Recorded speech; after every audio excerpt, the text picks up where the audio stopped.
Olá, bem-vindos a mais um vídeo. O meu nome é Rita e eu hoje venho falar-vos de um tema que gera sempre muitas dúvidas nos alunos. Como estão a ver, nós vamos falar de ciclos de vida e eu vou ensinar-vos a identificar um ciclo de vida diplonte, aplonte e aplodiplonte. Para já, nós temos que saber alguns conceitos muito bem antes de avançarmos. São essenciais para que vocês consigam identificar de forma bem-sucedida os diferentes ciclos de vida que possam aparecer. Para já, estão enganados se acham que um ciclo de vida termina quando um ser vivo morre. Isso não é verdade. O objetivo de todos os seres vivos é a continuidade da sua espécie. Portanto, um ciclo de vida termina quando este animal, quando este ser vivo, se consegue reproduzir e gerar descendência. Portanto, eu consigo definir um ciclo de vida como todos os acontecimentos, desde que um organismo é gerado, até que ele se consegue reproduzir, até que ele forme descendência. Isso é o que eu considero um ciclo de vida. E há dois fenómenos que são essenciais e que marcam aqui fases importantes nos ciclos de vida. Neste momento, vocês já deverão ter estudado a meiose e a fecundação, portanto, devem saber muito bem estes dois fenómenos, em que é que consistem. A meiose é um processo de divisão celular, leva à formação, normalmente, dos gâmetas, não é? Já vamos ver que existe um ciclo de vida em que isso não é bem assim. Mas a meiose, nós sabemos que começamos com uma célula diploide e no final temos 4 células haploides. Portanto, a meiose vai marcar aqui a formação de células haploides com N cromossomas. Por outro lado, a fecundação é um fenómeno contrário, é quando nós temos a fusão de gâmetas. Os gâmetas são células haploides. E, portanto, se temos fusão de gâmetas, se temos a fusão de duas células com N cromossomas, nós vamos obter uma célula, que é o ovo ou zigoto, que é diploide, que tem 2N cromossomas. E, portanto, nós já estamos aqui a falar em duas fases diferentes, quando temos células com N cromossomas e células com 2N cromossomas. Portanto, nós quando olhamos para um ciclo de vida, nós conseguimos identificar determinadas estruturas que nós sabemos que têm N cromossomas, portanto, irão fazer parte da fase haploide ou da haplofase. Por outro lado, há certas estruturas que têm 2N cromossomas, que são células diploides, são formadas por células diploides. Aí, essas estruturas estarão na fase diploide ou na diplofase. Com estes dois fenómenos, a meiose e a fecundação, nós conseguimos estabelecer o início e o fim de cada uma destas fases. Portanto, se nós temos a haplofase, em que todas as estruturas que a constituem têm células haploides, então essa fase começará com a meiose e termina precisamente no momento em que ocorre a fecundação. Por outro lado, a diplofase será o oposto e irá iniciar-se quando nós temos então a fecundação e termina a partir do momento em que ocorre a meiose e voltamos a ter células haploides.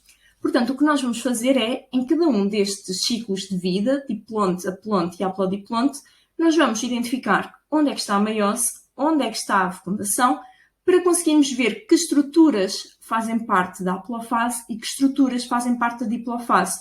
Do mesmo modo, vamos conseguir ver que fase é que é mais desenvolvida, se é a haplofase ou se é a diplofase, ok? E isto vai ser a base para nós conseguirmos identificar qualquer ciclo de vida, ok?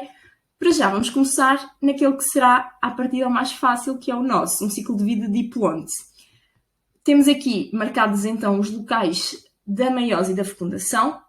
Como diz aqui, e bem, a meiose corresponde a uma redução cromossómica, portanto eu tenho a passagem de estruturas diploides com 2N cromossomas para estruturas haploides com N cromossomas, e quando ocorre a fecundação é exatamente o oposto. Nós temos estruturas com N cromossomas, que são os gâmetas, que se vão unir e, portanto, as estruturas passam a ter 2N cromossomas, passam a ser diploides.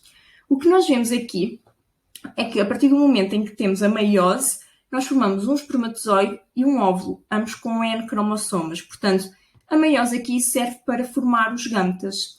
A partir do momento em que temos os gâmetas formados, dá-se a fecundação. Ou seja, as únicas estruturas que vamos ter aqui haploides serão os gâmetas. A partir do momento em que temos a fecundação, temos a formação de um zigoto. E o que é que nós sabemos que acontece a partir do zigoto? Começam então a haver mitoses sucessivas. As mitoses, normalmente nos ciclos de vida, às vezes bem identificadas, outros não são fenómenos-chave para marcar aqui a alternância de fases nucleares, como é a meiose e a fecundação, mas é importante para nós identificarmos, sobretudo nos organismos multicelulares, quando é que temos a fase adulta. E aqui, no ciclo de vida diplonte, no nosso caso, o zigoto é aquela célula que vai sofrer mitoses sucessivas e vai originar, então, indivíduos adultos, quer do sexo feminino, quer do sexo masculino, como é lógico. Ou seja, a maior parte da vida destes organismos acontece na fase diploide, em que o zigoto forma, então, um indivíduo adulto e o ser vivo multicelular é constituído por células diplontes. Por isso mesmo, nós dizemos que este ciclo de vida é diplonte. De uma forma resumida, nós sabemos que a meiose, neste caso, é usada serve para formar os gametas. E nós vamos classificar a meiose. Cada ciclo de vida vai ter uma meiose específica e nós vamos classificá-la, então, de acordo com a sua posição no ciclo. Uma meiose de um ciclo de vida diplonte, ela antecede a formação dos gametas. Portanto, por meiose, eu consigo formar os gametas. Vai ser uma meiose pré-gamética. Desta meiose pré-gamética resultam os gametas, que logo de seguida sofrem fecundação. Portanto, os gametas são as únicas estruturas haploides. Há uma fase de haploide, sim, há uma haplofase, mas ela é muito reduzida. As únicas estruturas que tem, no fundo, são os gametas.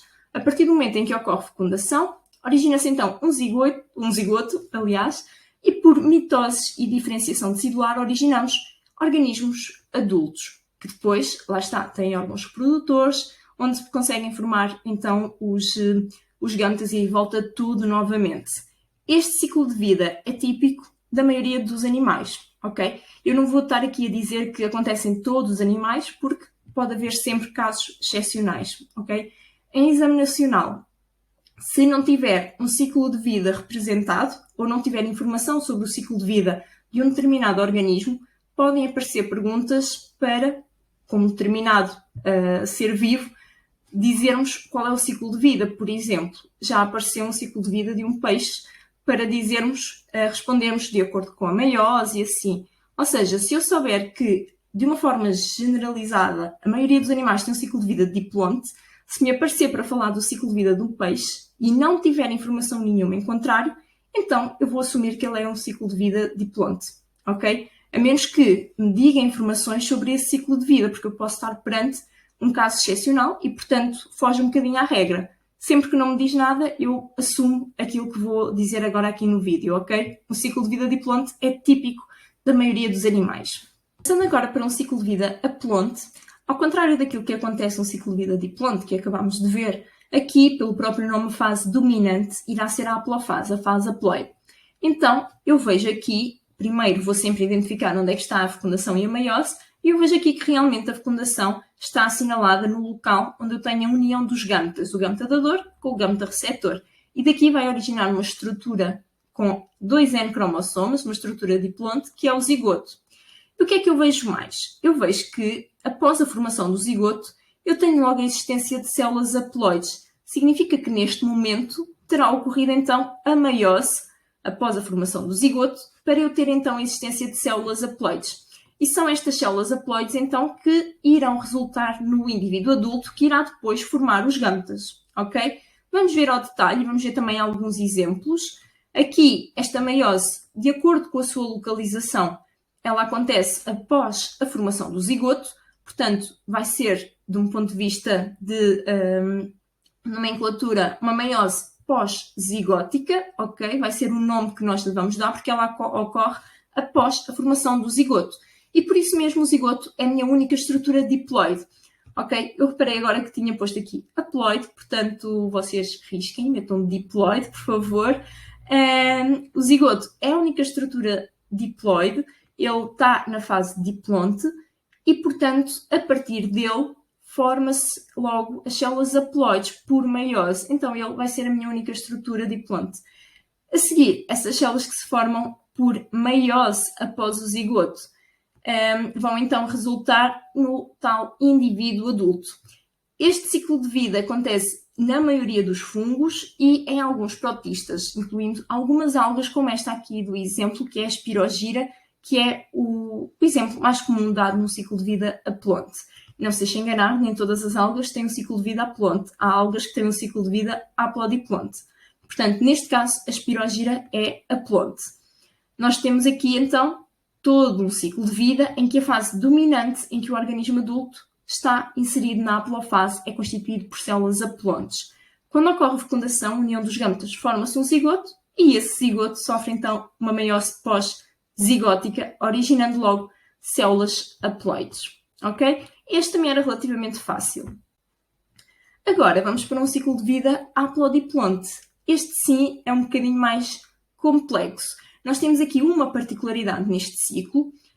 Ele não é apenas haplonte nem apenas diplonte, ele é os dois. Significa que eu, como é lógico, vou ter uma alternância de fases nucleares, uma fase haploide e uma fase diploide, mas eu tenho também uma alternância de gerações. O que é que eu chamo de uma alternância de gerações? Significa que eu tenho dois estados adultos, dois estados multicelulares, um na fase diploide, outro na fase haploide. Ou seja, ao contrário de um ciclo de vida diplonte, em que na fase haploide eu apenas tinha os gametas, ou ao contrário de um ciclo de vida haplonte, em que eu na fase diploide tinha apenas o zigoto, aqui em ambas as fases eu vou ter várias estruturas com funções bem definidas e que fazem aqui então estados multicelulares ao longo do ciclo de vida destes organismos. Para já, identificamos sempre a meiose e a fecundação. Portanto, eu, olhando para todas as estruturas, quando eu tenho a passagem de células de 2N para células N, eu vou identificar a meiose. E é o que eu tenho aqui. Eu tenho aqui células-mãe de esporos, 2N, e depois os esporos já são N. Significa que a meiose ocorreu aí. Por outro lado, eu tenho aqui gametas masculinos, gametas femininos, que se fundem e originam um zigoto 2N. Portanto, como é lógico, aqui eu estarei perante a fecundação. E como vocês podem ver, quando eu inicio a fase haploide, ou seja, com o início na meiose, eu tenho os esporos, tenho o gametófito, tenho gametângios, gametas, todos eles são estruturas da fase haploide. A partir do momento em que ocorre fecundação, eu tenho o zigoto, tenho o esporófito, o esporângia, a célula-mãe de esporos, portanto, todas estas estruturas são 2N. Por outro lado, eu tenho alternância de gerações, mas de uma forma geral eu tenho sempre uma que acaba por ter uma maior prevalência em relação à outra. Ambos originam estados multicelulares, mas por norma a geração esporófita, a geração da fase diplonte, é sempre mais desenvolvida do que a da fase haploide. Aqui o exemplo que nós costumamos falar é do feto, do polipódio. Aqui o ciclo de vida haplodiplonte é típico da maioria das plantas e, portanto, nós não costumamos ver muito bem a fase haploide, porque as plantas, no seu estado adulto que nós as conhecemos, referimos-nos normalmente ao esporófito. Porém, existe sim uma fase haploide menos desenvolvida, mas igualmente multicelular. Para já, nós vamos olhar, eu vou recuar um pouco para nós analisarmos aqui.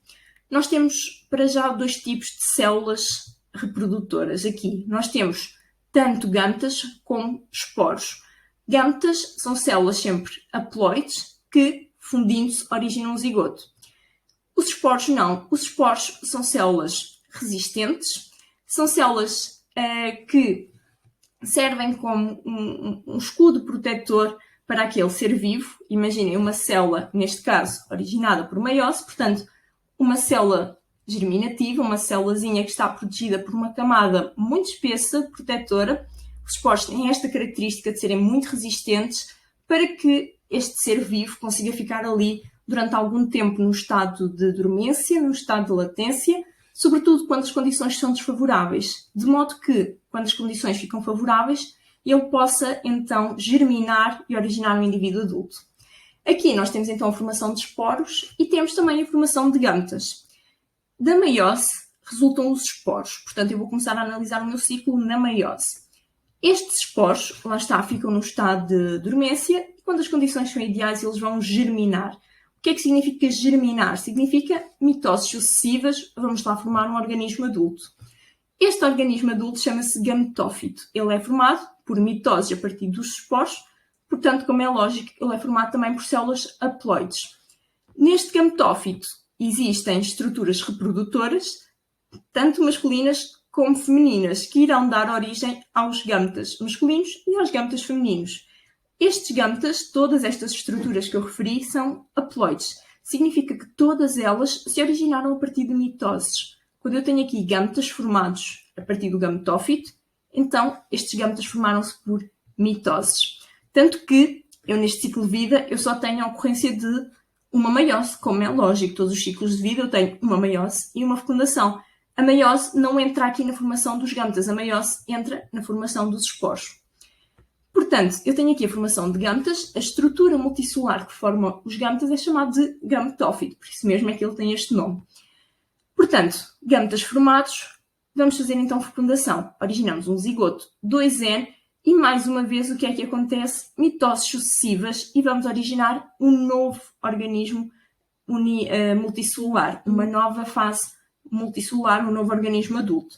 Desta vez este organismo chama-se esporófito e no caso do ciclo de vida do polipódio são os fetos, aquela planta que nós conhecemos tal como nós a conhecemos. Este esporófito, pelo nome dele, indica que ele vai produzir os esporos. Ele resultou de mitoses do zigoto, portanto, ele é igualmente formado por células diploides. Nestes esporófitos existem certas estruturas que são os esporângios. Eu não sei se vocês estão a imaginar uma folha de um feto, mas na página inferior nós temos assim umas estruturas amareladas.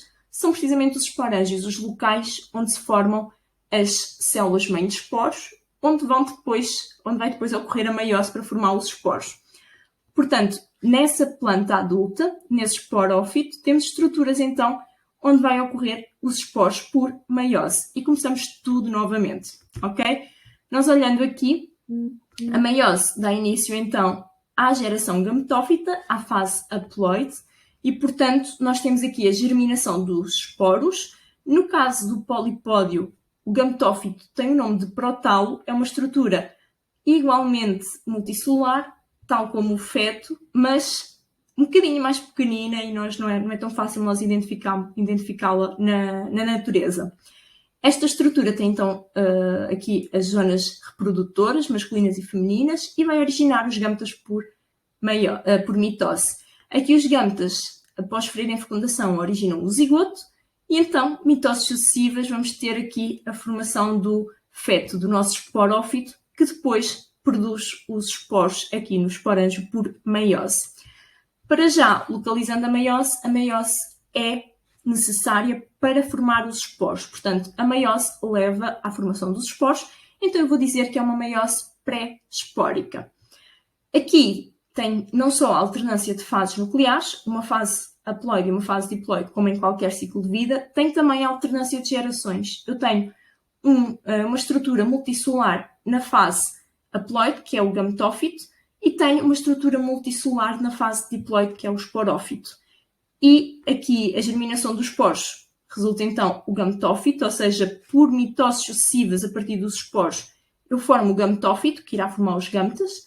Por mitoses sucessivas a partir do zigoto, eu formo o esporófito, que irá formar os esporos por meiose. Ok? Este ciclo de vida é típico da maioria das plantas.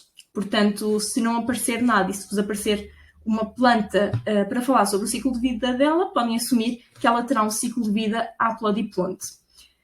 E bem, vimos os 3 ciclos de vida. Espero que a matéria tenha ficado um pouco mais clara para vocês. Se vocês só me conhecem aqui do YouTube, então aconselho que vejam também o meu canal de Instagram, a minha página, ritahenriques.bg. Eu partilho lá muitos mais conteúdos para o exame de Biologia e Geologia. Portanto, se estão a ver até aqui, desde já agradeço. E não se esqueçam então de passar pelo Instagram e ir seguir a minha página e falar comigo, escrever aqui nos comentários, mandar mensagem aqui pelo Instagram, que eu estou sempre disponível para responder e para falar convosco. Um grande beijinho.